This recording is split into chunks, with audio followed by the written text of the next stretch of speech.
ChatGPT va être utilisé par beaucoup de gens qui vont lui demander pour qui je devrais voter. C'est pas bien que les gens doutent en permanence de toutes les infos. Il y a quelque chose dont on parle beaucoup moins en général dans le grand public ou même dans les entreprises, alors que c'est capital, c'est le...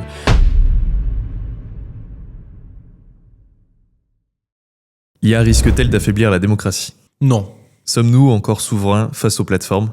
Non. L'IA crée-t-elle une nouvelle aristocratie cognitive ? Oui, mais c'est pas forcément grave. La démocratie représentative est-elle dépassée technologiquement ? Elle est dépassée tout court. Le réel est en train de mourir ? Un peu. Peut-on encore produire de la vérité politique à l'ère de l'IA ? Oui. Mistral est en passe de devenir une super IA ? C'est pas les premiers qui vont y arriver, je pense qu'ils chercheraient pas à le dire d'ailleurs. Les GAFAM deviennent-ils des acteurs politiques ? Pas directement. L'État peut-il réguler des modèles sur lesquels il n'est pas souverain ? C'est plus difficile, mais c'est pas impossible. Faut-il changer de régime pour ne pas se faire dépasser par l'IA ? Non. Une super IA est-elle compatible avec un gouvernement par le peuple, pour le peuple ? Oui, je pense. Nos institutions sont-elles trop lentes à l'ère de l'algorithme ? Elles sont trop lentes, elles étaient déjà trop lentes même sans l'algorithme. Les élites politiques sont-elles dépassées par l'intelligence artificielle ? Il n'y a plus beaucoup d'élites politiques.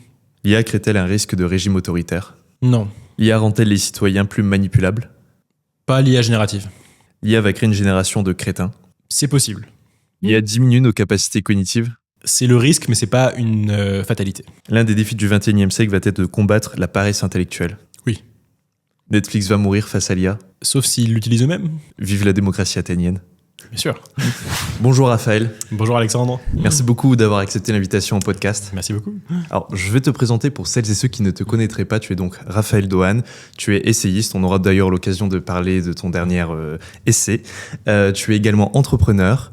Tu es énarque et tu es normalien rue d'Ulm, je tiens à le préciser, c'est quand même plus classe. Donc aujourd'hui, si tu es ici, c'est pour parler d'une thématique qui te tient à cœur, c'est IA et démocratie. Dans un premier temps, on va faire plutôt IA et démocratie, IA et éducation, enfin il y a pas mal de petites questions là-dessus que j'aimerais te poser. Et dans une seconde partie, on va faire plutôt vraiment démocratie centrée autour de ton livre. Est-ce que le menu te convient ? Ça me paraît parfait. C'est parfait. Eh bien, écoute, je vais commencer avec ma première question. Est-ce que tu penses que l'IA vient renforcer justement la démocratie ou au contraire elle va l'affaiblir ? Parce qu'on le voit bien aujourd'hui, il y a énormément de deepfakes, de manipulations. Et à contrario, si on fait le parallèle, les régimes plutôt autoritaires ont l'air de mieux s'en sortir quand on regarde la Russie ou la Chine. Qu'est-ce que tu en penses ? Bon, d'abord, c'est toujours difficile de prédire l'avenir. J'aime bien faire des retours dans le passé et il y a une grille de lecture que j'aime bien sur l'IA sur le temps long. C'est de la voir comme la troisième révolution de notre rapport à l'écrit. Si on y pense, première révolution, c'était l'invention de l'écriture, qui a permis en fait d'installer l'État et la politique, parce que sans écriture, on peut pas faire par exemple d'administration, de comptabilité, on peut pas se mettre en commun sur les décisions. Donc la démocratie elle-même demande ce premier rapport à l'écrit permis par l'invention de l'écriture et de l'alphabet. Ensuite, deuxième révolution qui est l'imprimerie. Là, cette fois-ci, on peut automatiser la copie des idées qui ont été inscrites sur le papier. Et ça permet, je pense, c'est même indispensable à la démocratie libérale ou au libéralisme en général, parce que on peut comme ça faire circuler les idées beaucoup plus facilement. Les pensées peuvent s'entrechoquer à plus grande vitesse. On peut plus difficilement aussi censurer et empêcher la diffusion de nouvelles idées. Donc tout ça permet d'avoir un débat public national, voire continental, beaucoup plus facile. Et je trouve que après ces deux révolutions du rapport à l'écrit, il n'y en a qu'une seule qui arrive maintenant. Donc la suivante, c'est vraiment celle de l'invention des grands modèles de langage, donc de l'IA actuelle. Parce que là, on ne fait plus que... on ne se contente pas d'écrire une chose, on ne se contente pas de la reproduire, on va engendrer de nouvelles idées automatiquement. Je dis bien idée parce que quand on écrit du texte, dans un texte, il y a une idée. Alors, toutes les idées de ChatGPT ne sont pas brillantes, mais n'empêche que ce n'est pas non plus seulement des choses qui ont été déjà écrites par des humains. C'est la première fois que des idées, du texte, sont faites par quelque chose qui est non humain. Et forcément, ça aura un impact sur l'État, sur la pensée et la discussion, et donc sur la démocratie. Donc je suis sûr que ça aura effectivement un impact. C'est dur encore de dire exactement quoi. Je pense que dans un premier temps, ce sera plutôt les effets sociaux et économiques de l'IA qui vont avoir des conséquences sur la démocratie. Donc que ce soit peut-être la montée du chômage, l'impact sur la productivité, pourquoi pas des gains de croissance si jamais ça se vérifie. Peut-être aussi des inégalités entre pays en fonction du rythme auquel ils adoptent l'IA. Tout ça peut avoir un impact sur la démocratie avant même d'envisager que l'IA s'immisce dans les processus démocratiques. Ok, j'ai une question qui vient de me venir par rapport à ce que tu as dit.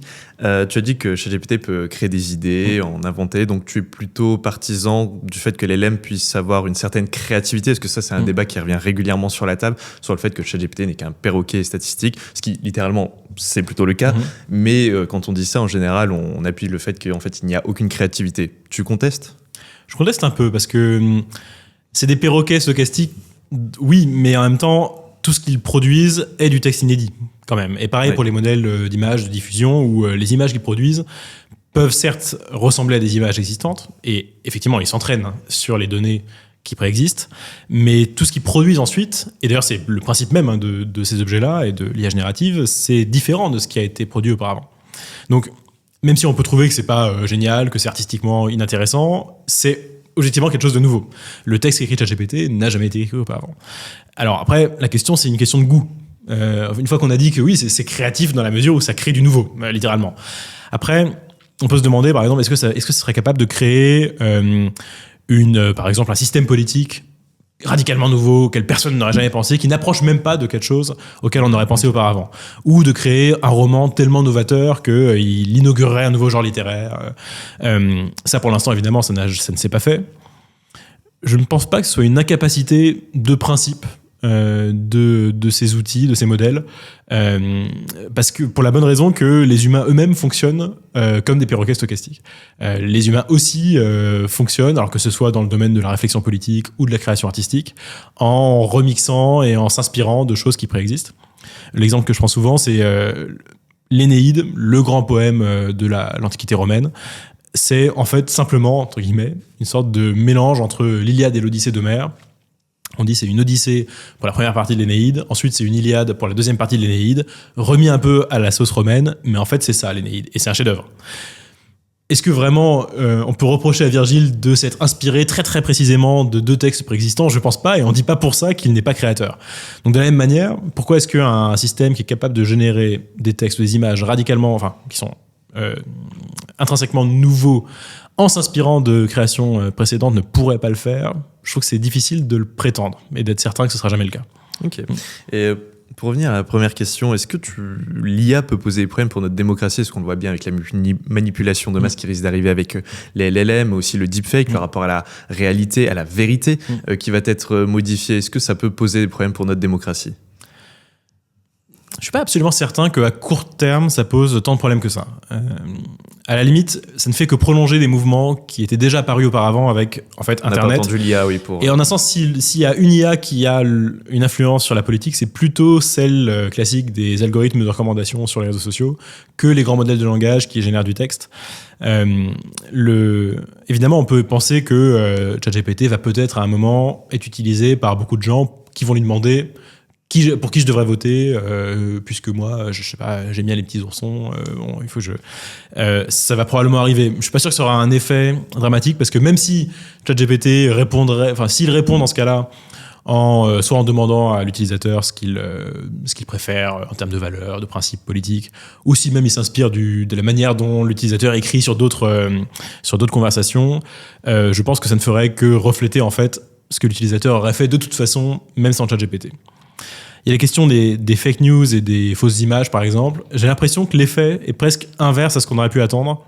On se disait beaucoup, il y a 2-3 ans, qu'il y aurait des fausses images et que donc plein de gens tomberaient dans le panneau. On verrait, je sais pas moi, une photo de Macron en train d'embrasser Vladimir Poutine. On se dirait, en fait, voyez, il y a de la collusion. Mais en fait, c'est le contraire qui se passe. C'est que les gens sont de plus en plus sceptiques sur toutes les images. Oui. Et donc, il y a même parfois des vraies images qui sont prises, qui ne sont pas prises que pour de vraies images, dont on croit qu'elles sont faites par IA, alors que pas du tout. C'est presque, en un sens, ça peut être assez sain, parce qu'en fait, depuis l'invention même de la photographie, du daguerréotype en 1839, on a pu retoucher les photos, les images. C'est pas une nouveauté radicale. Photoshop avait permis de le faire encore plus. Donc, aujourd'hui, à la limite, tout le monde est au courant que c'est très facile de modifier les images. Peut-être que c'est mieux pour l'esprit critique. Ok, donc tu penses qu'en fait, on n'a pas attendu l'IA en réalité pour manipuler les images et autres, et tu penses que d'une certaine manière, c'est bénéfique parce que les gens ont développé un peu plus leur esprit critique, font plus attention, tombent moins facilement dans les pièges. Alors, c'est bien d'un côté. Oui, c'est mieux que les gens sachent qu'une photo n'est pas à prendre pour argent comptant en principe. De notre côté, ce qui est embêtant, c'est que l'esprit critique poussé à l'excès, c'est mauvais aussi. Et c'est pas bien que les gens doutent en permanence de toutes les infos qu'ils peuvent recevoir, notamment des institutions ou des grands médias de référence. C'est pas idéal. On préférerait une société où on sait qu'on peut avoir confiance dans telle ou telle source d'information. Tu l'as très bien rappelé d'ailleurs pour les algorithmes qui pourraient manipuler des élections ou autres. C'est vrai qu'à l'heure actuelle, c'est plus les algorithmes de recommandation sur TikTok, Instagram et autres qui vous envoient ce qu'il faut pour nourrir votre cerveau et vous mettre dans des bulles cognitives, on va dire. Aujourd'hui, c'est vrai que les LLM ne font pas ça. Mais est-ce que si on se projette dans un horizon un peu plus lointain, pas si lointain que ça, 2030, 2040, et même jusqu'à 2050, avec potentiellement l'arrivée d'une AGI, voire d'une super IA, ce qui, pour le moment, aucun expert, s'il y a bien un consensus dans Silicon Valley, c'est qu'il n'y a aucun consensus justement quant à l'arrivée d'une super IA. Est-ce que là, ça pourrait être quand même un peu plus problématique? Oui, alors c'est le problème, c'est qu'à 2040, oui, on a vraiment, c'est très difficile de savoir même à quoi ça ressemblerait. Je pense que il y aurait plus d'impact d'une amélioration des modèles d'IA dans leur capacité sur l'État et l'administration, et sur l'économie par ailleurs, bien sûr, que sur le processus démocratique lui-même. La démocratie, c'est quelque chose d'assez simple, et à partir du moment où on avait l'écriture, je pense qu'on avait tout ce qu'il fallait pour faire de la démocratie, enfin, en un certain sens.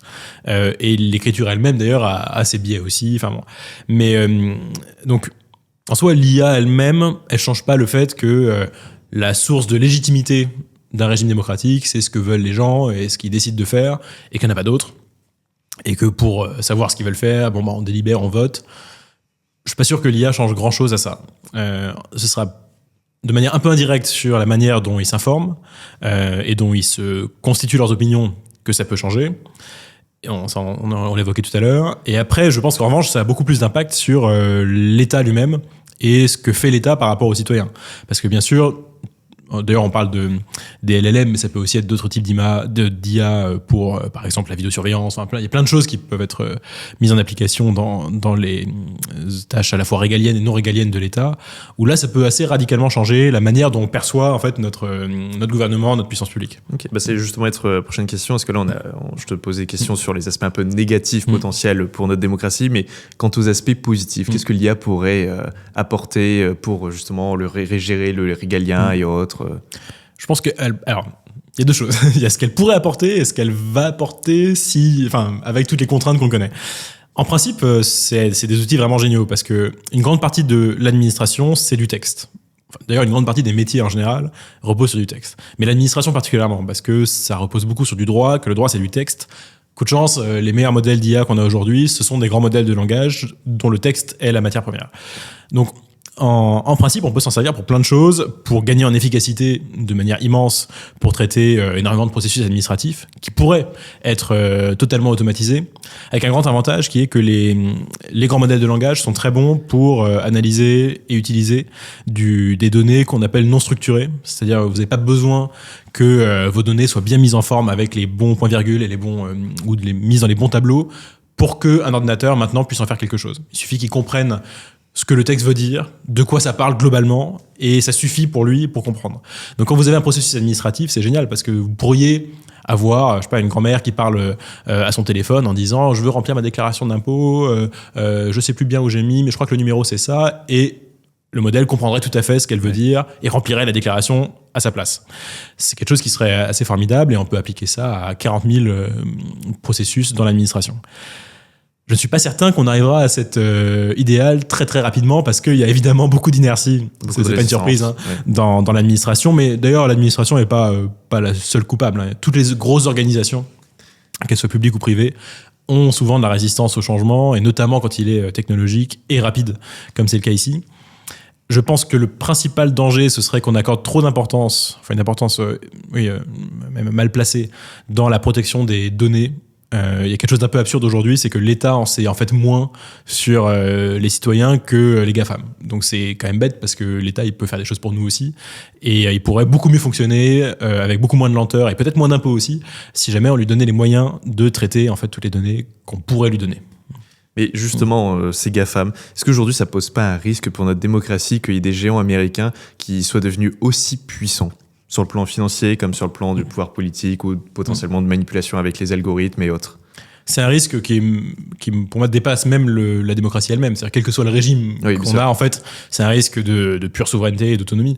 Je pense que c'est un train qu'on a laissé passer, on le rattrapera difficilement maintenant. Mais évidemment, on n'a pas beaucoup de capacité cloud, on n'a pas beaucoup de production de données et de capacité à les traiter sur notre propre territoire. Et ça veut dire qu'on est forcément, pour une grande partie de nos activités, dans la main des Américains, en tout cas des entreprises américaines.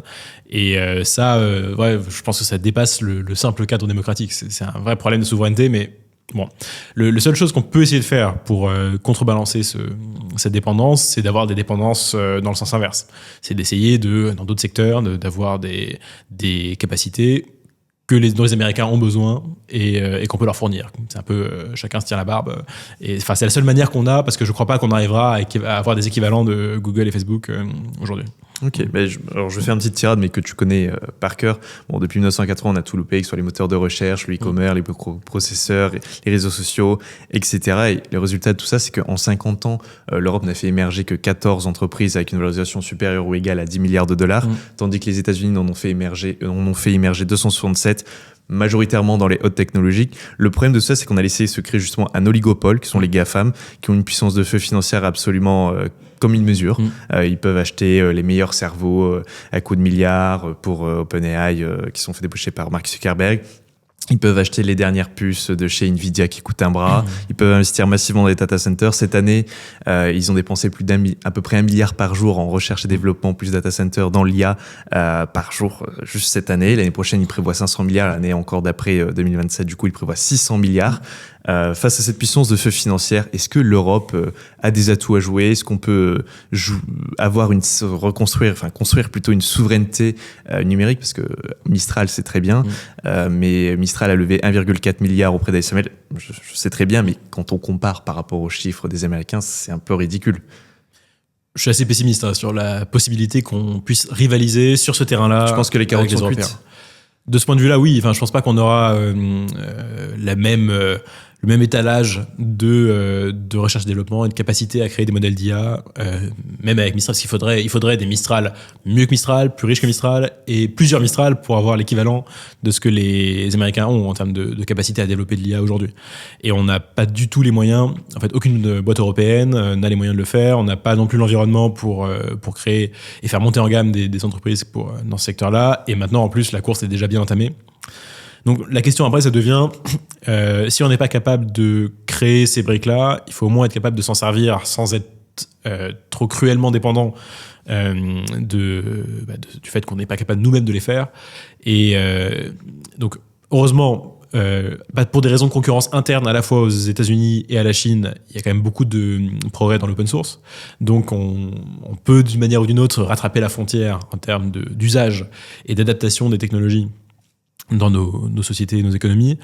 Et le seul moyen qu'on peut avoir pour essayer de ne pas être totalement soumis ensuite à la puissance américaine, c'est ce que je disais tout à l'heure, c'est d'avoir d'autres choses à lui proposer en échange. Alors, la seule chose que l'Union européenne arrive à proposer en ce moment, c'est juste l'accès à son marché, entre guillemets. Mais bon, il faudra évidemment trouver En fait, pour ça, on peut pas le planifier à l'avance. Il faut donner les moyens aussi aux entreprises dans les futures technologies de se développer en Europe, d'avoir accès aux capitaux en Europe. Bon, il y a énormément de changements réglementaires à faire. C'est assez mal barré pour l'instant. Mais je suis très pessimiste sur la possibilité qu'on puisse vraiment faire du rattrapage sérieux, court-moyen terme, sur les LLM et l'IA en général.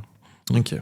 Là, je passais plus sur un côté un peu éducation, IA, parce que contrairement à ce qu'on croyait, en fait, l'IA vient fragmenter, vient accentuer les inégalités en fait entre les individus, parce que les gens plus doués se servent mieux de ChatGPT et peuvent aller plus loin dans la réflexion, dans leurs tâches, etc., alors que les gens un peu moins doués améliorent un peu leur productivité, mais moins que les gens plus doués. Et au fond, ça me fait penser un peu à Harari. Est-ce qu'on rentrerait pas dans un monde à deux vitesses, avec d'un côté les gens qui deviennent inutiles, selon Harari, et de l'autre les dieux, qui maîtriseraient ces nouvelles technologies? Est-ce que c'est pas un peu une dystopie qui t'inquiète, ou on n'y est pas?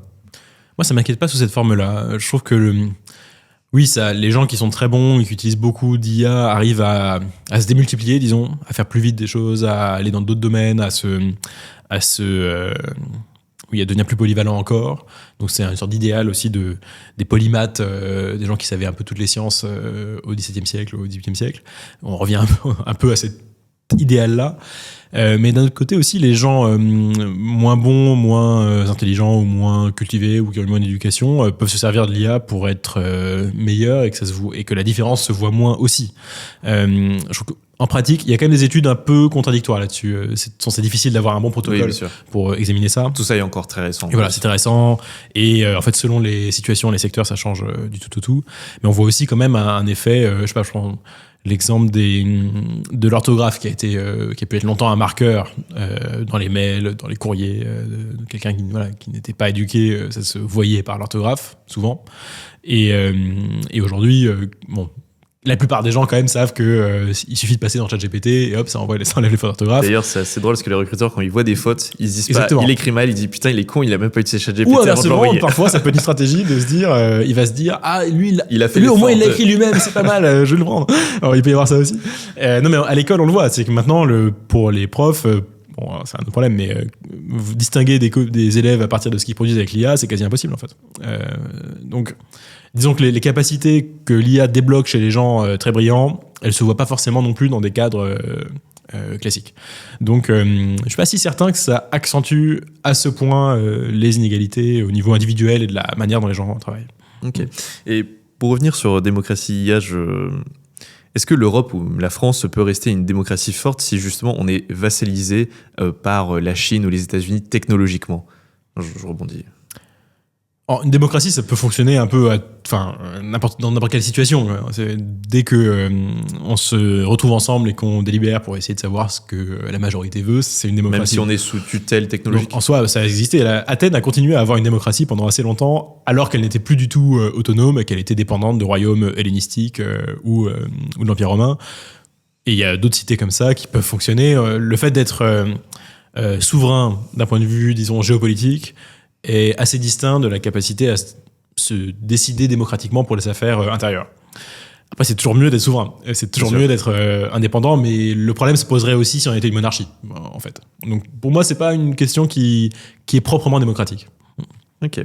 Et justement, on le voit bien, l'IA accélère tout. On a une révolution technologique qui est, par exemple, ChatGPT. Il y a aujourd'hui 1 milliard d'utilisateurs mensuels en 3 ans. C'est juste dingue. On n'a jamais eu une révolution technologique qui soit aussi vite adoptée par le grand public. On voit que tout se transforme très rapidement. Et à contrario, nos institutions sont des choses qui sont par nature un peu immuables, qui ne bougent pas trop, qui ne vont pas très vite. Est-ce que tu penses que nos démocraties, nos institutions, plus françaises, peuvent justement aller au moins assez vite, aussi vite que le rythme technologique pour s'adapter?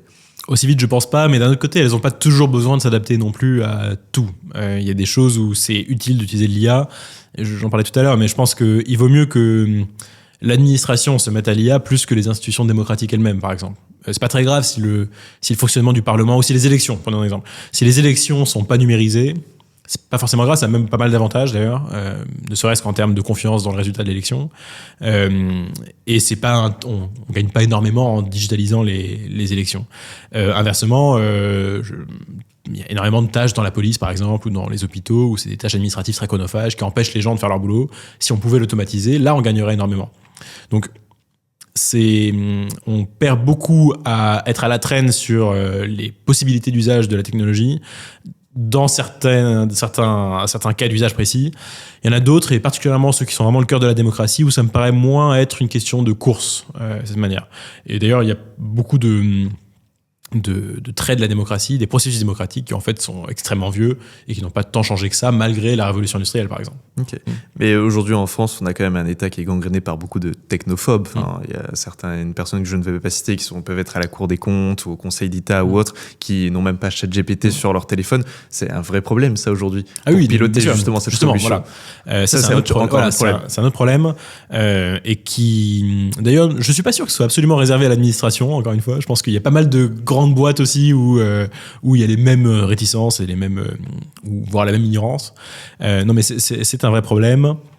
Alors, ces institutions qui bougent lentement de toute façon, même quand il y a des gens qui s'y intéressent, c'est pas toujours facile de les faire effectivement convertir cet intérêt en réalité tangible. je pense qu'il faut essayer, pour l'IA par exemple, si on veut savoir quoi faire de l'IA dans l'administration, il faudrait d'abord le faire dans tous les domaines où il ne s'agit pas vraiment de prendre une décision. Moi, je suis absolument certain qu'à terme, l'IA peut prendre des décisions administratives ou même judiciaires. Okay. Et qu'elle le fera très bien. Mais enfin, en tout cas, pas moins bien, et plutôt mieux que les humains. Mais comme c'est aujourd'hui encore un débat et qu'il y a des questions, enfin des débats éthiques et déontologiques là-dessus, et que ça ralentit les choses, je conseillerais de le faire d'abord sur toutes les tâches qui mènent à la décision et en s'arrêtant au dernier étage. Okay. Il y a des décisions qui doivent être prises vraiment par l'homme. Mais en fait, on peut faire déjà beaucoup de choses comme ça. Il y a plein de tâches dans l'administration qui, en fait, ne sont que en quelque sorte le train avant la décision finale, et on gagnerait énormément. Par exemple, il y a plein de tâches, hein, mais les procès-verbaux que font les policiers, par exemple, lors d'un dépôt de plainte, c'est quelque chose qui pourrait évidemment être automatisé, et ce serait en moyenne probablement mieux fait, et c'est pas quelque chose qu'ils sont ravis de faire de toute façon. Donc c'est vraiment tout bénef. Et je pensais à une étude qui est sortie, je crois, hier ou avant-hier, sur les voitures autonomes en Californie, que tu as peut-être vu aussi, oui. De Waymo. Sur Waymo, où on voit la baisse drastique du nombre d'accidents, et qui serait d'ailleurs encore plus drastique, je préfère remarquer l'étude, si jamais il n'y avait que des voitures autonomes. Enfin, la plupart des accidents impliquant des voitures autonomes, et qui sont déjà moins nombreux que les voitures, que pour les voitures normales, sont en fait souvent le fait de voitures qui leur sont rentrées dedans parce qu'elles étaient pilotées par des humains. Donc, mais c'est normal si on retire le facteur biologique, quelqu'un qui prend des stupéfiants, de l'alcool, qui est simplement logique. Fatigué aussi, c'est un grand... Exactement. Et si on applique ça au monde judiciaire, par exemple, évidemment qu'il y a plein de décisions, judiciaire, administratif, plein de décisions qui sont prises par des humains et qui sont l'équivalent de crash pour des voitures conduites par des pilotes humains, et on éviterait ces crashs. Alors, on le voit pas aujourd'hui parce que une mauvaise décision de justice, je dis, j'ai été magistrat administratif pendant 5 ans, on est évidemment faillible parce qu'on est des êtres humains, et quand on en a beaucoup à apprendre, ce qui est le cas, on fait forcément des erreurs. Sauf que l'erreur se voit pas aussi bien qu'un crash et qu'un accident de la route. Peut-être qu'on pourrait le voir justement, en tout cas on verrait une amélioration à la fois des délais de justice, de la qualité des décisions si jamais on les automatisait. Bon, rendez-vous dans je ne sais pas combien d'années, le temps que la justice accepte le principe de le faire. Mais je vais rebondir, on a parlé des voitures autonomes et que forcément les conducteurs taxis, de bus, à moyen terme pourraient disparaître logiquement, surtout quand on voit que l'IA fait mieux et qu'il y a moins d'accidents. Mais de manière plus générale, est-ce que tu n'as pas peur qu'il y ait une disruption créatrice, mais qui détruit plus qu'elle ne crée en fait d'autres jobs, et qu'on va vers, pour les plus pessimistes, la fin du travail, ou en tout cas qu'il y a un chômage qui augmente assez drastiquement à cause de l'intelligence artificielle. Si, je pense que c'est possible. On dit toujours que oui, la plupart des révolutions technologiques, effectivement, font de la destruction créatrice, s'accompagnent de création de nouveaux emplois, et on n'avait pas imaginé les emplois qu'on aurait 100 ans plus tard. Bien sûr. Ce qui est vrai. Mais d'abord, on n'a pas tant de recul que ça, historique. Enfin, tout ça remonte quand même à quasiment 2 siècles, enfin, essentiellement, depuis la révolution industrielle. Bon, ça s'est produit un peu avant, mais pas aussi fréquemment. Et c'est pas beaucoup dans l'histoire humaine. Donc rien ne dit a priori, que parce que ça s'est passé sur ces 2 derniers siècles, ça se passera encore pendant 1000 ans. Et l'autre différence, c'est que ça me paraît effectivement aller plus vite aujourd'hui, que la progression des capacités de l'IA. Si on compare, on voit l'IA comme étant une sorte de révolution industrielle pour le cerveau, là où la révolution industrielle concernait les bras. Donc on automatise maintenant des tâches cognitives alors qu'on automatisait des tâches physiques auparavant. C'est encore plus rapide pour les tâches cognitives. L'invention de la machine à vapeur, du transistor, etc. Tout ça a mis beaucoup plus de temps que ce qu'on voit aujourd'hui en termes de progression des capacités des modèles. Donc, ne serait-ce que ce facteur de rapidité, il est extrêmement important, parce que ça veut dire que, à la limite, quelqu'un qui était cocher de fiacre au début du 19e siècle, même si la machine à vapeur avait déjà été inventée depuis plusieurs dizaines d'années, il pouvait encore faire toute sa carrière avant d'être remplacé, et même il ne verrait même probablement pas l'arrivée de son remplacement, alors que la brique technologique fondamentale était là et était visible et prévisible. Avec l'IA, c'est clairement pas le cas. On voit, des traducteurs par exemple, où on l'a dit, oui, effectivement, les chauffeurs, prendre la suite du même exemple, un chauffeur de taxi, possible que, effectivement, dans moins de 10 ans, il n'y ait plus de taxis conduits à la main du tout. En tout cas, dans des États américains, et peut-être si la réglementation l'autorise en Europe.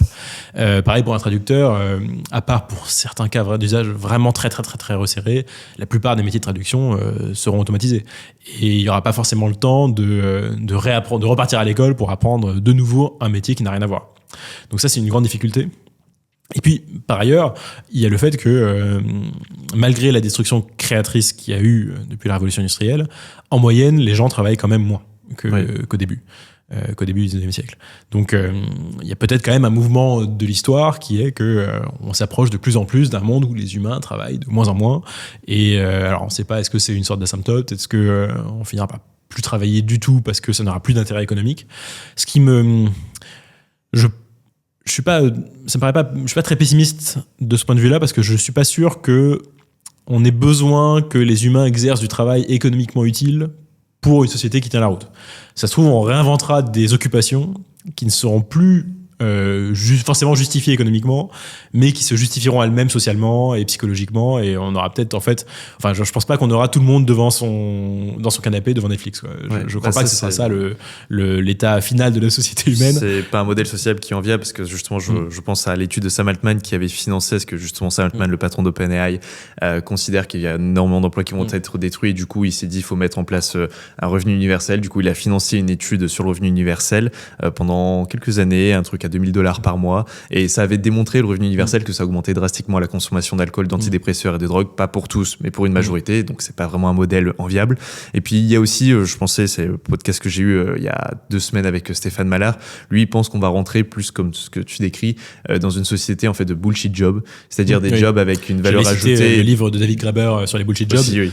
Et je pense que ce sera peut-être plus vrai encore à l'avenir. Pour occuper les gens et qu'il n'y aura pas vraiment besoin de fonctions économiques. Et quand on y pense, il y a déjà eu des sociétés comme ça. Je prends des fois l'exemple c'est totalement monomaniaque, hein, mais sur Rome dans l'Antiquité. Je m'attendais pas à autre chose. Voilà. On pourra en prendre d'autres, cela dit, mais celui-là est frappant. Il y a... À l'apogée de l'Empire, c'est... Quel siècle disons, deuxième siècle, par exemple. Voilà, ou même au premier. La cité de Rome et les citoyens romains, il y en a beaucoup qui ne sont pas spécialement riches. Il y a des citoyens pauvres à Rome. Mais les citoyens pauvres, en fait, n'ont pas besoin de travailler parce qu'il y a des distributions d'argent, de nourriture et des jeux en permanence, et en fait ça marche pendant des siècles. Mais ces citoyens étaient ultra minoritaires, parce que les citoyens ils sont minoritaires, mais ils sont minoritaires, mais ça fonctionne parce que il y a des esclaves, mais les esclaves c'est quasiment des machines. Enfin, du point de vue des Romains, c'est pas autre chose. C'est ça, c'est juridiquement un bien meuble. Enfin, et aussi par la prédation des provinces où il y a quand même un mouvement centripète de toutes les ressources qui sont amenés pour alimenter plus les expansions qui alimentaient voilà, mais en fait quand même ça fait une société d'1 million d'habitants, enfin non, 1 million c'est pas que les citoyens, mais enfin de plusieurs centaines de milliers d'habitants qui fonctionnent et qui se trouvent des choses à faire socialement, alors même qu'en fait ils n'ont rien à faire puisque tous les autres travaillent pour eux. On peut imaginer quelque chose d'un peu similaire avec la robotique et l'IA, puis le progrès technologique en général. Alors, certains critiquaient déjà ça, d'ailleurs, à l'époque romaine. Hein. Le fameux des pains et des jeux, c'était une critique de la part d'un réac, un auteur réac Juvénal, qui trouvait que c'était pas bien que les gens se divertissent, etc. Mais en fait, les gens ne tombaient pas non plus dans la dépression, et ça restait une société qui était intellectuellement créative, artistiquement créative. Donc, je suis pas si pessimiste que d'autres sur l'avenir de la société à long terme avec les progrès technologiques. Ok, bon, on a parlé pas mal de l'impact un peu économique rapidement sur la démocratie et autres. Mais est-ce que aujourd'hui, à l'ère de l'IA, notre façon d'apprendre, de s'éduquer, de s'informer, justement grâce à ces chats GPT, ces chatbots qui peuvent personnaliser le savoir, c'est une véritable révolution? Est-ce que l'éducation doit mettre en place des programmes pour accompagner ça? Enfin, qu'est-ce qu'on peut faire? C'est pas évident pour l'éducation nationale de savoir quoi faire, parce qu'il y a un double enjeu. D'un côté, les grands modèles de langage, c'est comme l'incarnation technologique d'un rêve qui était d'avoir un précepteur par élève. Un aristocrate. Voilà, c'est ça. Un Aristote, pardon. D'ailleurs, oui, d'un Aristote par élève. Alors d'ailleurs, certains aristocrates, pour prendre le mot, avaient plus que ça, avaient plusieurs professeurs par élève. Donc c'est l'inverse de ce qu'on a dans les classes avec plusieurs élèves par professeur. Et ça marche quand même pas mal. Alors c'est pas forcément ce qui va réduire les inégalités, etc. Mais enfin, c'est clair que c'est mieux a priori d'avoir comme prof, je sais pas, justement Aristote, que de l'avoir en bilatéral dans un entretien pour apprendre que d'être un élève parmi 40 avec un prof médiocre. Bon, enfin, en principe. Et ChatGPT, les équivalents de ChatGPT permettent d'envisager ça. C'est quand même des outils qui sont surpuissants pour apprendre quelque chose. On n'en est plus au stade où ils peuvent faire des hallucinations grotesques sur des informations, disons, du niveau du secondaire, voire de l'enseignement supérieur. Donc, on peut maintenant, aujourd'hui, vraiment avoir si on est volontaire pour le faire, si on a envie d'apprendre quelque chose, on peut le faire très bien avec ChatGPT. Vraiment très, très bien. La question, c'est que justement, ChatGPT ne peut pas forcer quelqu'un qui n'a pas envie à apprendre. Alors c'est pas le prof qui passe c'est quand même un peu le but vous. du prof aussi. Enfin, pas seulement du prof, mais de l'école, de l'institution elle-même. Oui, on met les élèves dans des classes et on les force à bosser. Donc c'est ça aussi la vertu de l'école. Enfin, vertu ou pas, mais en tout cas, c'est un des intérêts de l'école. Et donc, est-ce que la bonne solution serait d'aller dans une sorte d'école un peu à deux faces où, je sais pas, pendant la moitié du temps, on est avec un prof qui vous force à bosser devant un ordinateur avec la GPT, et le reste du temps, c'est plutôt des activités. Les profs se transformeraient un peu en surveillants. Ouais, voilà, un peu en surveillant. Bon, est-ce que c'est ça la meilleure solution ? Je sais pas. Pour les profs, c'est pas très agréable comme conversion. Après, il y a quand même toujours une valeur aussi, évidemment, sociale dans l'école, enfin, de pouvoir discuter avec les autres. Le débat. Donc, c'est très important aussi. Mais j'imagine que ça va quand même prendre cette forme-là. Sachant que l'école est toujours très très réticente au changement technologique. C'est pas nouveau. Je cite souvent un discours de Malraux à l'Assemblée nationale dans les années 70 où il proposait d'enregistrer le meilleur cours de France dans chaque matière par le meilleur prof et de le diffuser dans toutes les classes. C'est assez drôle qu'il ait pensé à ça. Mais c'était pas con. Pas forcément absurde en plus.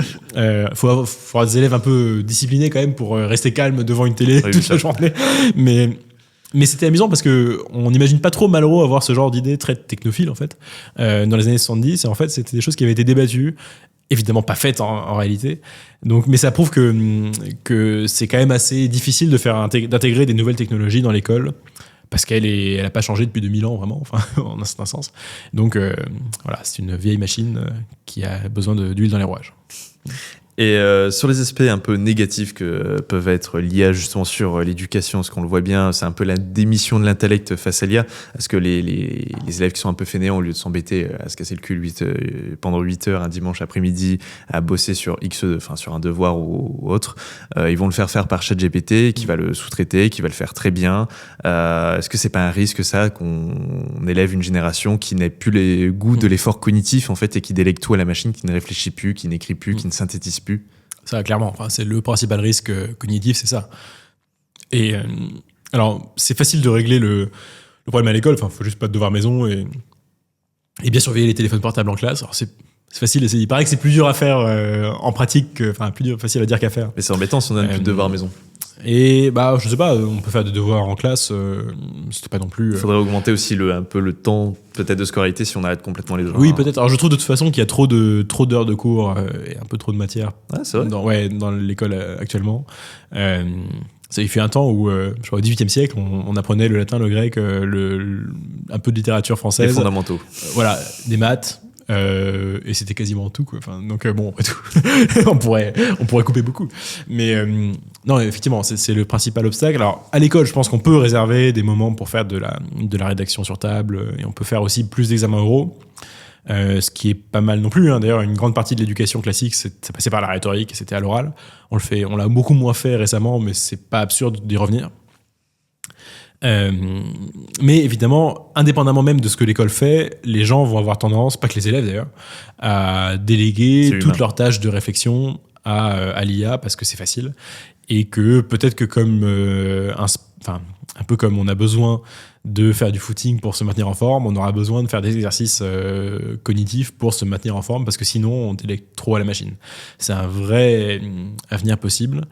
Et ça, c'est peut-être le plus inquiétant dans un certain sens. Je suis plus inquiet de ça que de la manipulation politique, par exemple, via l'IA. Mais c'est la même chose pour les réseaux sociaux.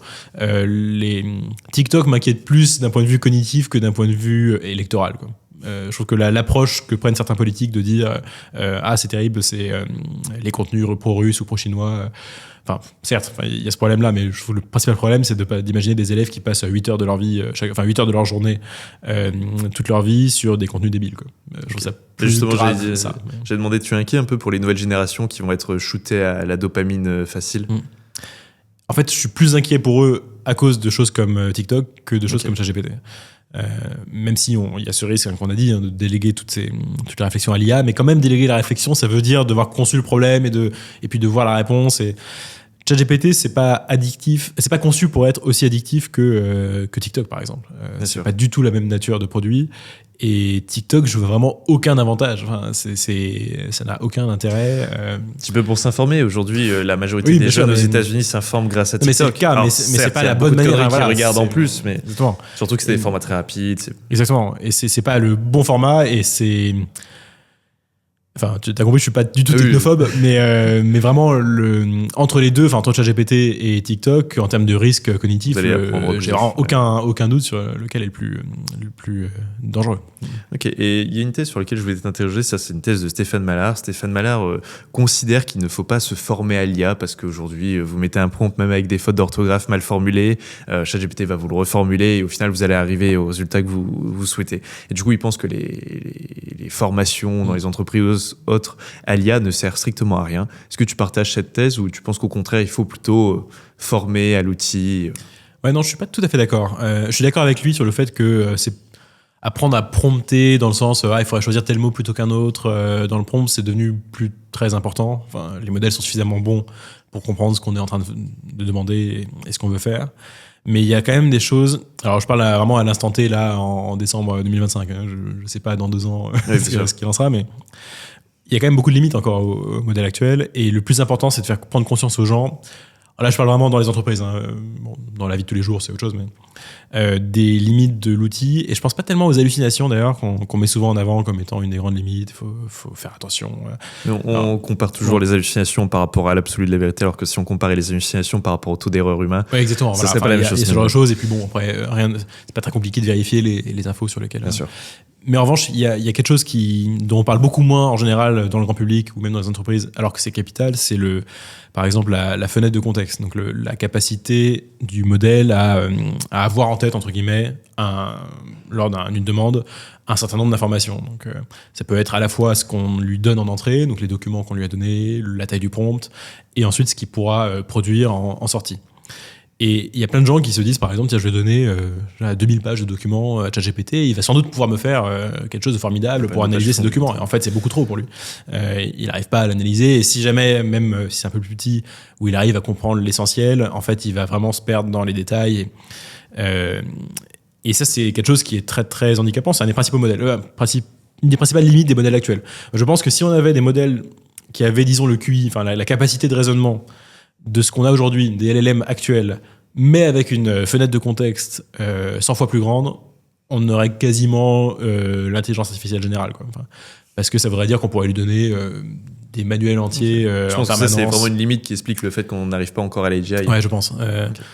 Parce que ça empêche aussi d'ailleurs le nombre d'actions qu'on peut prendre à la suite quand on met l'IA dans un processus agentique. Donc si on veut la faire travailler comme un vrai salarié, par exemple, elle va être limitée parce qu'à un moment, elle tombe, elle se sature elle-même et on peut pas non plus lui donner 40 000 instructions avec tiens voilà tous les manuels, tous les schémas, ça, ou un tableur Excel. C'est hyper compliqué pour elle de comprendre un gros tableur Excel parce qu'elle voit ça comme du texte, donc elle voit ça mot par mot. Imaginez comprendre un tableur Excel en voyant mot par mot les uns à la suite des autres, quoi. Enfin, sans voir le tableau lui-même. Enfin, il y a plein de limites comme ça, et ça c'est utile quand même de former rapidement dans les entreprises pour que les gens aient un peu conscience de ce que c'est capable de faire ou pas capable de faire. Okay.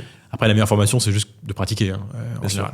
Mais écoute, Raphaël, on va pouvoir passer à la seconde partie. J'ai plein de questions à te poser sur ton livre, c'est faire de la France une démocratie.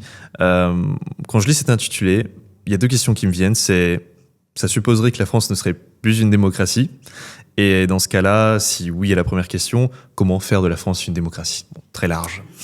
Première question, tu dis ça supposerait que la France ne soit plus une démocratie, mais je dis même la France n'a jamais été une démocratie. En fait, je prends la démocratie dans son sens originel, grec, qui est tout simple, hein, ça veut littéralement dire le pouvoir du peuple, et c'est les régimes où le peuple fait lui-même les lois. Et ça se distingue donc dans les catégories de régimes que faisaient les philosophes classiques, des régimes où il y a un seul qui fait les lois, la monarchie, ou dans sa mauvaise version, la tyrannie, et d'un régime où il y a quelques-uns qui font les lois, l'aristocratie ou l'oligarchie. Et en fait, cette vision des différents régimes, elle est restée prépondérante jusqu'au XVIIIe siècle à peu près, et encore un peu au XIXe. Quelqu'un comme Montesquieu définit la démocratie comme le régime où les citoyens font eux-mêmes les lois, ont la puissance souveraine, et ne la délèguent pas, en fait. Or, aujourd'hui, ce qu'on entend souvent par démocratie, c'est d'avoir un parlement. Mais en fait, le parlement, vous auriez demandé à n'importe qui, ou à n'importe quel philosophe, disons, de l'Antiquité jusqu'au début du XIXe siècle, on vous aurait dit, c'est pas forcément, c'est pas vraiment la démocratie, c'est autre chose. C'est pas forcément incompatible, mais c'est pas ça, quoi. Enfin, c'est pas là où se situe le cœur de l'objet. Et d'ailleurs, là, en 1789, quand les révolutionnaires cherchent le nouveau régime qu'ils veulent donner à la France, en général, ils disent qu'ils veulent un système représentatif, donc qui passe par l'élection de parlementaires. Et pour eux, c'est pas une démocratie. C'est bien distinct, quoi. Et seuls certains d'entre eux. Garder le roi contre. Et d'ailleurs, oui.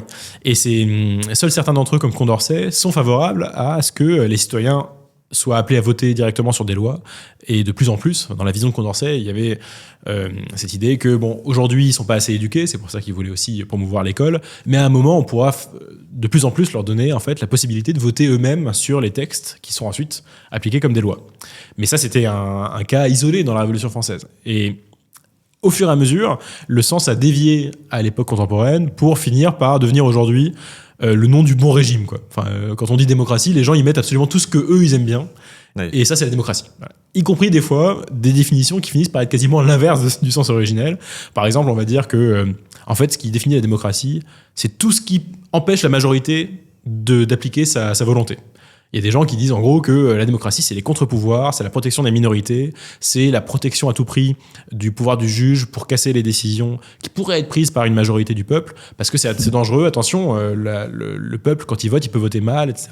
Et il y a des gens qui disent que tout ça, ce serait la démocratie, alors que c'est littéralement que des mesures qui sont faites pour empêcher le peuple de décider lui-même ce qu'il veut, ce qui était la définition quand même d'origine de la démocratie. Donc le livre, c'est d'abord une sorte de rappel de ce qui me paraît être une évidence quand on l'exprime comme ça, et de dire, bon, arrêtons d'être un peu hypocrites, et maintenant voyons ce qu'on peut en appliquer de ce principe dans la France actuelle. Okay. Et là, il y a, en fait, ce que je propose, c'est pas vraiment de faire de la France une démocratie totale et absolue où tout le monde voterait en permanence sur tout. Compliqué avec 67 millions d'habitants. Voilà, compliqué, et puis il y a beaucoup de sujets aussi.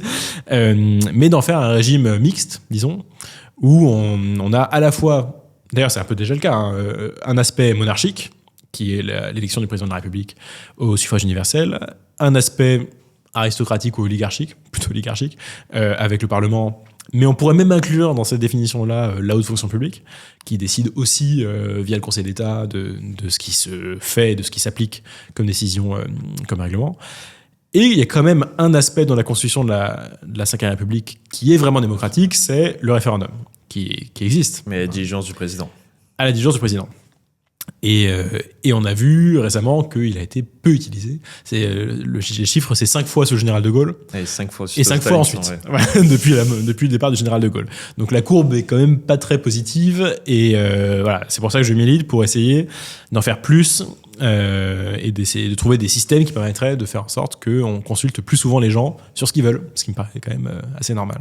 Ok, et j'avais une question parce que aujourd'hui la démocratie c'est un peu vu comme un ventre mou, quelque chose d'assez faible par rapport justement à d'autres modèles plus autoritaires comme la Chine qui est effectivement plus efficace que nous si elle veut mettre en place des infrastructures ou des normes ou autres, mais de par le régime. Mais tu avais rappelé au Sénat, tu as fait une intervention au Sénat où justement tu as expliqué qu'une démocratie n'est pas forcément quelque chose de faible, que ça peut être quelque chose de fort, quelque chose d'efficient, et tu as rappelé justement le plan Messmer. Comment ça se fait qu'aujourd'hui la France, on est enlisé dans des contraintes bureaucratiques qui font qu'on n'est pas une démocratie efficace? Oui, l'exemple du plan Messmer est assez drôle parce que dans les années 70, donc dans la France giscardienne, qui est pas franchement une dictature, on arrivait à déployer des réacteurs nucléaires tous les ans, même plusieurs par an. On arrivait à faire des développements incroyables technologiques. Et ça marchait bien. Il y avait même un courant vraiment très optimiste sur la capacité de la France à dépasser. Je me souviens, il y a des articles dans la presse américaine des années 70 où les Américains s'inquiètent des progrès dans le nucléaire de la France. Ils trouvent que la France va trop vite, que c'est dangereux, et même ils réfléchissent à essayer de trouver des manières de faire ralentir la France sur ces progrès technologiques. Donc c'est quand même un autre monde. Enfin, on a vraiment changé. Les Américains disent le passé, c'est une terre étrangère. C'est un peu ça. Mais donc ça prouve que ce qui nous ralentit aujourd'hui, c'est pas qu'on ait une démocratie alors que la Chine serait une dictature. Je prenais l'exemple aussi au Sénat de la construction de data centers, où on met en moyenne 4 à 5 ans en France pour en construire. Elon Musk met 6 mois vraiment du moment où il décide d'en faire un jusqu'au moment où le data center est activé. Ce qui nous ralentit en France, c'est pas la lenteur de la construction, enfin de l'empilement des briques. C'est parce que on a toute une procédure avant qui est extrêmement longue, mais cette procédure, elle n'est pas démocratique principe fondamentalement. De précaution, etc. Voilà, c'est ça. Mais le principe de précaution, ça n'a rien à voir avec la démocratie en soi. De même, il y a des recours un peu à répétition dans de grands projets d'infrastructure comme ça. Donc tout le monde peut attaquer, et ça met à chaque fois des années. Et c'est super facile d'attaquer. Est-ce que vraiment c'est la démocratie ? Non, pas vraiment. Les normes environnementales, les études d'impact qu'on doit faire, enfin on peut défendre tout ça, mais c'est pas la démocratie. Et toutes ces choses-là ralentissent l'action. Et si en Chine ils arrivent à le faire, à construire des hôpitaux très vite, ce genre de choses, c'est pas vraiment parce que c'est une dictature. Enfin, c'est pas parce qu'ils emprisonnent des gens ou que ils censurent Internet qu'ils arrivent à être plus rapides. Donc je ne crois pas du tout que la démocratie soit un régime faible, mou et lent. Je pense que ça peut même être le contraire, parce que quand on a de grandes décisions stratégiques qui sont appuyées par le soutien de la population, en fait, on peut aller beaucoup plus vite encore. Un régime légitimité. Ouais, un régime dictatorial, il doit quand même toujours s'inquiéter de savoir s'il va pas pousser le bouchon un peu trop loin. Il doit dépenser beaucoup d'énergie, exactement. Et tout ça pour surveiller, etc. La Chine, on le voit un peu moins. Alors, je suis pas un grand spécialiste de la Chine, hein, mais parce que globalement, de ce que je comprends, il y a eu un tel rattrapage économique chinois que la plupart du grand ventre mou, disons, de la population chinoise est plutôt content en fait de ce qui s'est passé ces dernières années. Ils sont devenus plus riches. Ils n'ont pas vraiment de raison de se plaindre. Donc le régime chinois est assez solide de ce point de vue-là. Ça se trouve, ça changera d'ailleurs. Il fonctionne sur le plan économique, donc. Voilà, donc il n'y a pas vraiment, il a une base solide. Mais si on prend l'Iran par exemple, qui est aussi une dictature d'un autre type, l'Iran par contre c'est beaucoup plus difficile et ils sont très très entravés dans leur capacité d'action parce que ils doivent toujours se demander, le régime iranien doit toujours se demander si il pousse pas le bouchon un peu loin, s'il prend telle décision, est-ce qu'il n'y a pas y avoir une émeute à Téhéran, est-ce qu'on va pas se faire renverser. Donc en fait un régime dictatorial peut être tout aussi, enfin même beaucoup plus retardé et enlisé par sa propre existence qu'une démocratie. Ok. Et justement, dans ton livre, tu soulignes qu'il y a de grandes convergences dans l'opinion publique sur certains sujets, régaliens et autres. Et tu penses que justement les citoyens devraient s'exprimer sur ces grands sujets, mais quel outil juridique il faudrait leur apporter du coup pour, Le référendum, c'est le plus simple et le plus évident, hein, ouais. à mon sens. Il existe déjà, on sait comment faire, on l'a déjà fait. Alors, la question, c'est comment faire en sorte qu'il y en ait des référendums. Exactement. Alors d'abord, on n'est pas à l'abri qu'un président un jour ait la bonne idée de s'en servir. Moi, je pense d'ailleurs que ils ont tout intérêt à le faire. Hein. Alors, bien sûr. J'avais fait une tribune pendant la dissolution de 2024, où c'était juste avant le résultat des élections législatives, et je disais, si Macron voulait, il aurait une bonne manière de gouverner, parce qu'on voyait venir le coup où l'Assemblée l'a divisé en 3 et où rien ne pourra en sortir, donc, ce qui est effectivement arrivé. Et donc je disais, puisque l'Assemblée sera totalement handicapée, si Macron veut continuer à réformer et à faire quelque chose en France d'ici la fin de son mandat, il a encore un seul outil à faire adopter des lois, parce que c'est ça dont il s'agit, hein, le référendum dans la Constitution de la Ve République, c'est on présente un projet de loi et on le fait adopter par le peuple, à la place du Parlement. C'est pas juste poser une question, c'est pas demander leur avis aux gens, quoi. C'est vraiment leur faire approuver un projet de loi.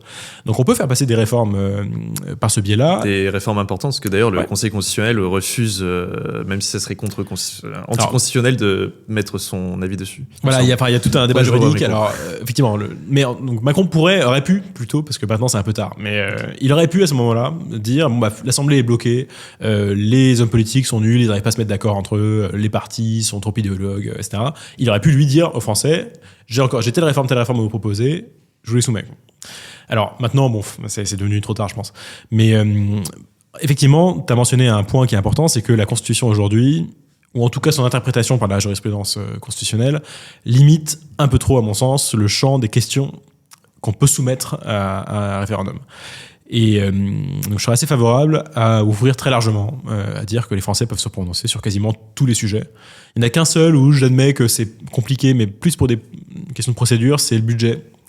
Parce que d'un côté, ça touche à tous les sujets en même temps, donc c'est pas évident d'avoir un débat cohérent dessus. D'ailleurs, on le voit à l'Assemblée, hein, les parlementaires n'arrivent pas beaucoup mieux, cela dit.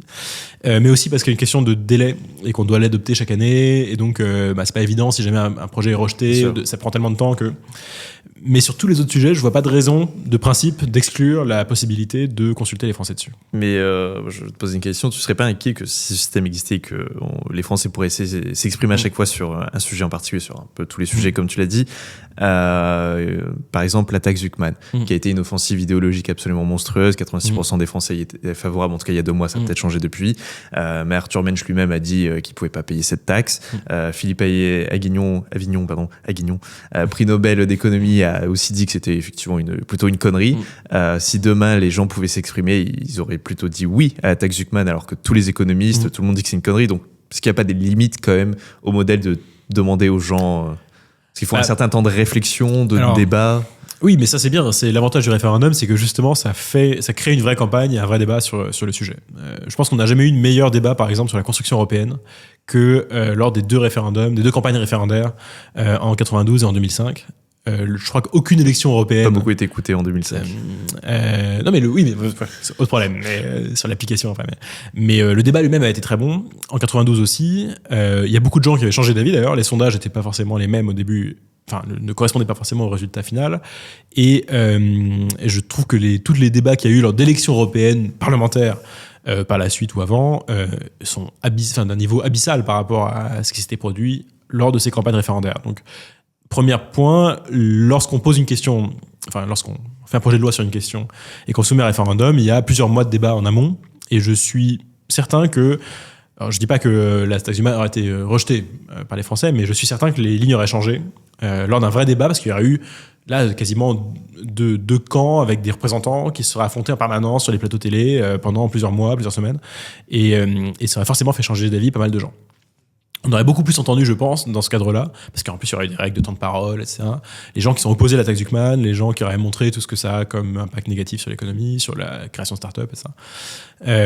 Après, évidemment, il y aura toujours des mauvaises décisions qui sont prises. Hein. Enfin, les citoyens sont pas infaillibles du tout, mais en même temps, regarde les décisions que prennent les parlementaires, quoi. Enfin, c'est pas comme si on avait un système représentatif qui ne prenait que des décisions super éclairées, qui étaient issues de la pure raison.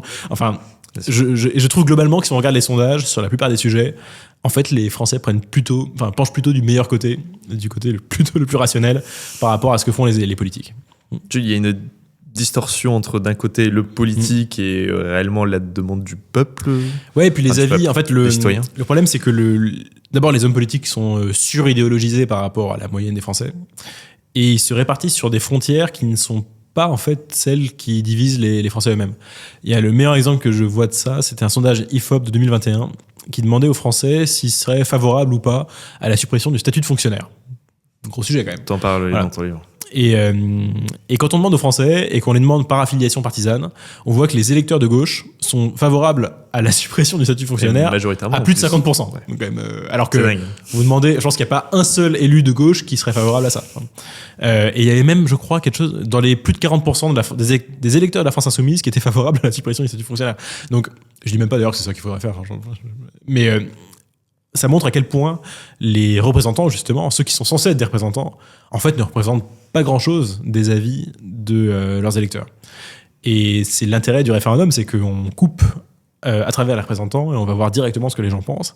Et sur plein de sujets, c'est surprenant, en fait. Et c'est souvent moins idéologique et plus intéressant que ce que pensent les partis. Ok. Et tu fais souvent un parallèle entre notre régime et les modèles démocratiques antiques comme Rome et Athènes. Et je cite, tu as écrit « Il constitue pour nous un répertoire d'exemples à imiter ». Tu entends quoi par là ? Que c'est... en physique, par exemple, on peut faire des expériences, en ingénierie, on peut construire une expérience et tester, voir si ça marche et faire autre chose. En politique, on peut pas trop faire ça, c'est un peu compliqué. Donc le seul réservoir en fait d'expérience et de capacité un peu à tester des idées, c'est ce qui s'est passé dans l'histoire. Donc partir dans l'histoire un peu à la recherche de situations dans lesquelles on peut trouver des points de comparaison. Alors c'est toujours assez limité, hein, il y a plein de paramètres qui changent, et où on peut se dire tiens, ça avait marché à telle époque, ça n'avait pas marché, modulo tout ce qu'on doit changer. C'est la seule manière en fait qu'on a d'essayer de s'éclairer sur la décision politique. Donc c'est pour ça que l'histoire est assez passionnante. L'intérêt de l'Antiquité, c'est que d'abord on les connaît bien, ils ont eux-mêmes beaucoup écrit sur leur propre société. Il y a quelque chose de très pur dans la cité athénienne, c'est pas beaucoup d'habitants. On connaît bien leur système, ça dure sur une période assez courte. On peut voir l'effet, la cause et l'effet. Et puis surtout, ils utilisent le vocabulaire qui nous a irrigués nous-mêmes à travers les siècles. Nos propres sociétés, depuis le Moyen-Âge, la Renaissance, le classicisme, le néoclassicisme, ont passé leur temps à essayer de se réinspirer de ces sociétés antiques. Donc on a une sorte de familiarité avec elles qui fait que c'est le bon mélange entre suffisamment exotique et éloigné pour être enrichissant, suffisamment proche pour qu'on sache en tirer quelque chose spontanément. C'est ça que je trouve intéressant. Okay. Et justement, aujourd'hui, par rapport à la crise politique qu'on traverse, la crise plutôt de légitimité, je dirais, est-ce que tu mets en cause l'institution de la Ve République de 1958 ou pas du tout? Parce qu'on entend souvent ce débat de Sixième République, de refonte de notre État. Alors, je ne mettrais pas du tout en cause la Constitution de 58. Le point que je soulignerais, c'est qu'on n'est plus vraiment dans la Constitution de 58. Il y a eu plusieurs révisions constitutionnelles, mais au-delà même de ça, la jurisprudence du Conseil constitutionnel a tellement changé et a tellement inclus en fait de normes de niveau constitutionnel qui ne sont pas dans la Constitution originelle que je trouve qu'il y a eu quasiment un changement de régime progressif et sans qu'on ait jamais eu de débat dessus. Donc certains peuvent avoir de bons arguments pour le défendre. L'Union européenne et autres qui impliquent énormément de choses. Mais au moins l'Union européenne, il y a eu quand même des débats ouverts, il y a eu des référendums, et ça, alors que la jurisprudence du Conseil constitutionnel, ça s'est fait de manière quand même très discrète. Alors, les juristes savent, mais ça a rarement éclaboussé le débat politique. Donc on n'est plus vraiment en fait dans le modèle. De Gaulle ne reconnaîtrait pas vraiment le fonctionnement de sa propre République, je pense. Et donc ça mériterait effectivement de remettre les choses à plat, d'avoir un véritable débat sur ce qu'on veut. Je pense qu'une grande partie de la défiance qu'ont les citoyens envers la politique, c'est qu'ils voient bien que rien ne marche, qu'il n'y a pas grand-chose qui se passe quand les politiques essaient de faire quelque chose, et qu'une grosse partie de ça vient justement de tous les systèmes qu'on a mis en place pour empêcher l'État de gouverner en rond. Et c'est un vrai gros sujet qu'il faudrait maintenant regarder en face. Et justement, je voulais revenir sur le Conseil constitutionnel, parce qu'on entend beaucoup d'hommes et de femmes politiques le critiquer de plus en plus, comme quoi il ne serait pas légitime et qu'il bloque beaucoup. Je pense à des lois qui n'ont pas pu passer. Je pense que le Conseil constitutionnel a découvert un principe juridique et il a considéré que ce n'était pas conforme à l'esprit de la Constitution, alors que pourtant ces lois avaient été votées par le Parlement, élues directement par le peuple. Est-ce que tu ne crois pas aujourd'hui que le Conseil constitutionnel est devenu un peu illégitime ou devrait être un peu modifié? C'est d'ailleurs, je pense, la déclaration de Laurent Wauquiez qui pense que le Conseil constitutionnel a pris trop de pouvoir et qu'il faudrait complètement le refondre, en fait. Il y a des exemples de pays qui n'ont pas de cour constitutionnelle du tout. La Suisse, c'est quand même la première démocratie au monde, probablement, et elle n'a pas de Conseil constitutionnel. Mais la France elle-même, sous la Troisième République, n'avait pas de Conseil constitutionnel. On oublie un peu, la Troisième République, c'est quand même celle qui a fait les grandes lois libérales sur la liberté de la presse, sur la laïcité. Personne ne dit que la Troisième République était une dictature illibérale. Et en fait, il n'y avait pas de contrôle de constitutionnalité. Le Parlement était souverain pour voter absolument ce qu'il voulait. Donc clairement, aujourd'hui, je trouve que je suis pas contre d'ailleurs l'existence du Conseil constitutionnel. Il peut jouer un rôle utile pour faire en sorte que les choses se passent bien entre les différents pouvoirs et les différentes institutions. Mais je trouve que le principal problème, ça vaut d'ailleurs pour d'autres cours et d'autres institutions, c'est qu'on lui donne, ou en tout cas on lui laisse prendre des concepts juridiques trop vagues pour se prononcer sur des lois précises. Je sais pas, quand on fait du principe de fraternité, parce qu'il est dans la devise française un principe juridique, en fait, forcément, on donne au juge toute latitude pour l'interpréter absolument comme il veut. Ça n'a vraiment aucune consistance technique. Donc, je serais assez pour, en fait, avoir un Conseil constitutionnel qui se concentre sur les aspects techniques et procéduraux, disons, de la République, beaucoup moins pour se prononcer sur de grands principes qui n'avaient pas vocation. Plutôt une stricte application. Oui, du rapport entre le Parlement et l'exécutif, ce genre de choses, mais pas comme une sorte de... Parce que des procédures. Savoir ce que contient le principe de fraternité, c'est une pure question politique que les citoyens doivent régler eux-mêmes. C'est pas une question juridique, en fait. Ok. Et dans ton livre, je cite, tu avais écrit « La crise que nous vivons tient à la médiocrité de notre classe politique. Son niveau a baissé ». Est-ce que le niveau a vraiment baissé ? Parce qu'aujourd'hui, avec l'effet TikTok, Insta, on voit des députés qui n'auraient jamais pris la parole auparavant devenir des stars médiatiques. Donc, est-ce que le niveau a vraiment baissé ? Et s'il a baissé, comment y remédier ? Alors, le niveau a baissé partout, donc en politique aussi. J'aimerais même pas dire que c'est à cause des réseaux sociaux, parce que ça paraît logique qu'ils essaient de se faire voir et de parler. Après tout, bon, c'est comme la floraison de journaux à la Révolution française. Mais avant, on les voyait pas. En parler. Non, mais ils écrivaient quand même. Enfin, donc ils pouvaient écrire des bêtises aussi. Après tout. Oui, bien sûr. Mais je pense qu'on aurait mis Gambetta ou Clémenceau devant une caméra de télévision ou même dans un reel Instagram, il aurait fait des choses plutôt bien. Enfin, c'est ça. Donc, j'essaie d'imaginer. Donc c'est pas le problème. Le problème vient que la politique est pas très attractive. Alors, pas seulement pour des raisons financières, même si c'est aussi le cas, mais aussi parce que c'est pénible, c'est chronophage, c'est sacrificiel, les lois sur la transparence rendent ça très, très désagréable. Beaucoup d'énergie pour réfléchir le destin du pays. Donc ça n'attire pas grand monde de qualité. Donc il y a un effet de sélection qui malheureusement fait que le niveau du personnel politique baisse beaucoup. Et puis, c'est un effet d'entraînement ensuite je pense que le fait que les politiques eux-mêmes sentent qu'ils n'ont plus beaucoup de pouvoir fait qu'ils se complaisent dans des petites histoires et des petits travaux inutiles. Enfin, on voit dans l'espèce de guéguerre d'amendements qu'il y a dans la discussion sur le budget, tout le monde essaie de se ramener avec son petit projet, sa petite question, et ça a franchement pas grand intérêt. Et on voit que la plupart d'entre eux, c'est pas le cas de tous évidemment, hein, mais la plupart d'entre eux n'ont aucune vision globale en fait des problèmes du pays et ne s'y intéressent pas en fait. Ils sont pas là pour ça. Donc c'est très triste malheureusement. Je suis pas sûr de voir une solution immédiate. Si, il y a quand même un vrai problème d'Emmanuel Macron qui est, ça a déjà été dit, hein, il a quand même fait peu émerger de personnalités intéressantes. Alors qu'il aurait pu nommer des gens très compétents qui, dès le début, et puis il aurait pu un peu nourrir un vivier de personnalités qui ensuite aurait irrigué le monde politique. Et puis après, c'est un cercle vertueux. C'est-à-dire, plus il y a des gens intéressants et de qualité en politique, plus d'autres gens de qualité se disent que finalement, ils pourraient bien y aller aussi. Donc, c'est pas impossible de renverser la vapeur si jamais un président ou quelqu'un de très influent décide de nommer des gens très bons à plein de postes. Mais pour ça, il faut pas être jaloux des gens très bons. C'est la difficulté d'origine. Ok, et je te pose une question. Je sais pas si tu as déjà un peu réfléchi à ça, mais on pourrait faire quoi pour augmenter le niveau des députés ? Enfin, il n'y a pas grand-chose peut-être à faire. Non, pas grand-chose. Enfin, si, oui, on peut rendre les choses plus simples, essayer de faire un peu moins de procédures pénibles sur la transparence, de faire en sorte que on demande un peu moins aussi en termes de pur présentiel aux élus, parce qu'il y a ça aussi, en fait on leur laisse pas le temps de vraiment travailler.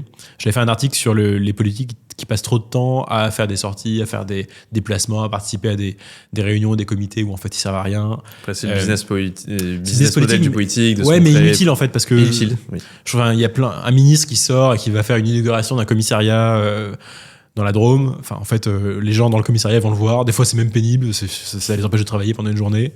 Personne n'est au courant en dehors de ça. Il y aura peut-être une télé locale. Bon, enfin, mais qu'est-ce qu'ils cherchent en fait à faire avec ça ? J'en ai aucune idée. Alors que, à la limite, il vaut mieux faire un 20h de temps en temps pour se montrer. Et là, c'est un intérêt. Pour donner sa vision. Voilà. Et rester à travailler vraiment, quoi. Bonaparte, quand il faisait le code civil, il participait vraiment aux réunions du Conseil d'État. Il tenait la plume et il corrigeait des mots, des phrases. Enfin, il travaillait, quoi.